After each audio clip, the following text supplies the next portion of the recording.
जब आप ये कहते हैं ना कि नमाज हर चीज़ का सलूशन नहीं है, तो एक चीज़ को समझने की कोशिश करें कि असबाब जो होते हैं वो ज़रूरी होते हैं, लेकिन शिफा सिर्फ़ अल्लाह के हाथ में है। शिफा सिर्फ़ अल्लाह देता है, ठीक है? और कुरान खुद कहता है, कुरान के अंदर है कि हर चीज़ का जो इख्तियार है वो सिर्फ़ अल्लाह के हाथ में है।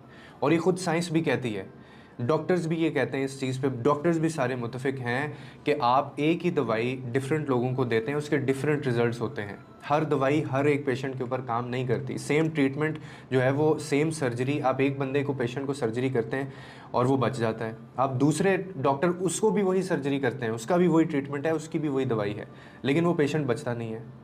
तो फिर इसका क्या मतलब है? इसका मतलब ये डॉक्टर भी यही कहते हैं। एक टाइम ऐसा आ जाता है कि डॉक्टर भी आपको ये कह देता है कि जी अब आप बस दुआ करें, दुआओं की बड़ी ज़रूरत है। आपने वो आयत नहीं पढ़ी जिसके अंदर अल्लाह कहता है कि और जब मैं बीमार होता हूँ तो बेशक अल्लाह ही है जो मुझे शिफा देता है।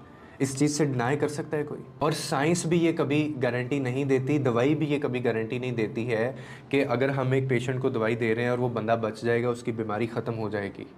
ये साइंस भी आपको गारंटी नहीं देती, क्योंकि वो सिर्फ यही, और ये क्योंकि ये अल्लाह के इख्तियार में है। यहाँ पे ना मैं दवाई के ख़िलाफ़ बात कर रहा हूँ, ना मैं थेरेपी के ख़िलाफ़ बात कर रहा हूँ। मैं सिर्फ एक पॉइंट आपको बताना चाह रहा हूँ कि जो स्पिरिचुअल हीलिंग होती है ना, उससे फ़र्क पड़ता है। अगर एक थेरेपिस्ट भी आपको नहीं ठीक कर पा रहा है, डिप्रेशन एंग्जाइटी जो है, अगर आपको कुरान से उससे फ़र्क नहीं पड़ा ना, अगर अल्लाह के पास जाने से, अल्लाह के ज़िक्र में, तलावत से, नमाज से अगर आपको वो सुकून नहीं मिला, तो आपको वो सुकून किसी थेरेपिस्ट, साइकोलॉजिस्ट और साइकेट्रिक के पास भी जाके नहीं मिलेगा। मैं आपको सिर्फ ये कहने की कोशिश कर रहा हूँ कि अगर अल्लाह चाहे तो बेअसबाब भी ये पूरी यूनिवर्स चलती रहती है, पूरा निज़ाम चलता रहता है। और अगर अल्लाह ना चाहे तो आपके पास कितने ही सबब क्यों ना हो, कितनी आपके पास सपोर्ट क्यों ना हो, आप कुछ नहीं कर सकते, आप हील नहीं हो सकते, आपको शिफा भी नहीं मिल सकती। इसको नहीं पता कि हज़रत अय्यूब अलैहिस्सलाम जो थे वो कितनी तकलीफ़ में थे, और उनको जो बीमारी थी वो लफ्ज़ों में बयान नहीं उसकी तकलीफ़ की जा सकती।